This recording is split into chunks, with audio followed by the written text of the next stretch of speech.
పరలోక పట్టణంలో మేఘాలకు మించిన రాజ్యంలో లెక్కలేనంత మంది దేవదూతలు నివసించారు.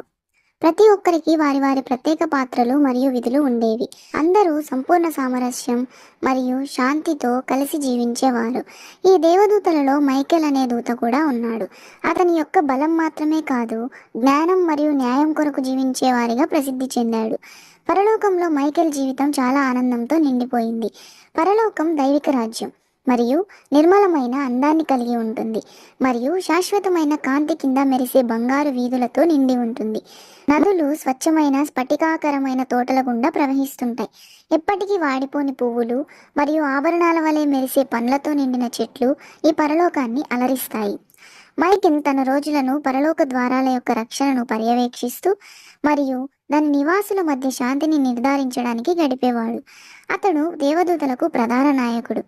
దేవుడు అతని అంకితభావం మరియు గొప్ప లేదా ప్రతి చిన్న జీవి దగ్గర అతని తగ్గింపు, అతని ఇచ్చే గౌరవం చూసి ఎంతగానో ప్రేమించాడు. అతని చర్చలు అన్ని తరచుగా ప్రధాన దేవదూతలతో ఉండేవి. ఆత్మ మరియు పరలోకం యొక్క దిగువ ప్రపంచం రెండిటి శ్రేయస్సు గురించి చర్చించడం కోసం వారందరూ సమావేశమయ్యేవారు. అక్కడ వారి జ్ఞానాన్ని కూడా పంచుకుంటారు మరియు దేవునికి స్తుతులు సమర్పించేవారు. అలా ఎన్నో బాధ్యతలు ఉండేవి. అయినా కూడా మైకేల్ సమయం ఉన్నప్పుడంతా పరలోకంలోని అద్భుతాలు ఆస్వాదించడం కోసం ఒంటరిగా తోటల వెంట తిరిగేవాడు మరియు విశ్వం యొక్క రహస్యాలను ఆలోచిస్తూ తోటి దేవదూతలతో కలిసి ఉంటాడు. సృష్టి యొక్క కథలను పంచుకుంటూ సర్వశక్తిమంతుని సేవించడంలో ఆనందంను వెతుకుతూ ఉంటాడు. అయితే ఆనందం ఎప్పటికీ మనతోనే శాశ్వతంగా ఉండదు. అలాగే మైకేల్కి కూడా జరిగింది. పరలోకంలో లూసిఫర్ అనే దేవదూత కూడా ఉన్నాడు. అతను చాలా అందంగా మరియు ఉదయకాలపు నక్షత్రంలో ప్రకాశిస్తూ ఉంటాడు. అయితే లూసిఫర్ హృదయం గర్వంతో చీకటిగా మారింది. అతను అందరికంటే ఉన్నతంగా ఉండాలని కోరుకున్నాడు. ఇది పరలోకంలో గొప్ప విచారానికి దారితీసింది. ఎందుకంటే అలాంటి ఆలోచనలు ప్రేమ మరియు ఐక్యతకు వ్యతిరేకమైనవి.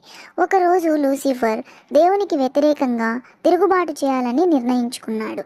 అతను తనతో చేరడానికి దేవదూతలలో 3వ వంతును ఒప్పించాడు. వారికి స్వేచ్ఛ మరియు అధికారాన్ని ఇస్తానని వాగ్దానం చేశాడు. ఇది ఘోరమైన తప్పు, ఎందుకంటే దేవుని ప్రేమ మరియు శక్తికి వ్యతిరేకంగా ఎవరూ నిలబడలేరు. లూసిఫర్ తిరుగుబాటు గురించి మైకేల్ తెలుసుకున్నప్పుడు పరలోకమును మరియు దాని యొక్క శాంతిని రక్షించడానికి అతను వేగంగా పనిచేయాలనుకున్నాడు. లూసిఫర్ మరియు అతని అనుచరులకు వ్యతిరేకంగా నమ్మకమైన దేవదూతలను నడిపించే పనిని దేవుడు మైకేల్కి ఇచ్చాడు. ఇక్కడ యుద్ధం జరగబోతుంది. పరలోకం మధ్యలో వెలుగు మరియు చీకటికి మధ్య యుద్ధం జరగబోతుంది. యుద్ధం రోజు వచ్చింది. పరలోకం పైన ఉన్న ఆకాశం కత్తుల ధ్వనులతో మరియు కవచం యొక్క ప్రకాశవంతమైన మెరుపులతో నిండిపోయింది. మైకేల్ అతని స్వచ్ఛమైన కాంతి కత్తితో లూసిఫర్ పై అభియోగాలు మోపాడు. యుద్ధం భయంకరంగా ఉంది.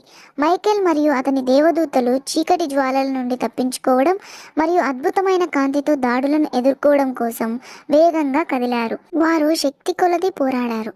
వారి చుట్టూ ఆకాశం గందరగోళంగా మారింది. వెలుగు మరియు నీడ యొక్క చారలతో నిండిపోయింది. దేవదూతలు పోరాడినప్పుడు 2 దళాలు చాలా నష్టాన్ని చవిచూశాయి. ఇంతకు ముందు ఎన్నడూ పరలోకంలో ఇలాంటి యుద్ధం జరగలేదు. లూసిఫర్ యొక్క దళాలు లూసిఫర్కి బలం ఉన్నప్పటికీ తమ గెలుపు కోసం చీకటి శక్తిని ఉపయోగించారు.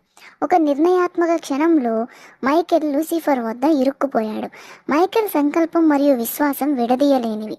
ఒక శక్తివంతమైన అరుపుతో మైకేల్ మంచి శక్తిని పిలిచాడు. అప్పుడు అతని కత్తి మరింత ప్రకాశవంతంగా ప్రకాశించింది. మైకేల్ యొక్క విశ్వాసం, శక్తి మరియు నమ్మకమైన దేవదూతల ఐక్యతను తట్టుకోలేక లూసిఫర్ ఓడిపోయాడు. లూసిఫర్ మరియు అతని అనుచరులు పరలోకం నుండి తరిమివేయబడ్డారు.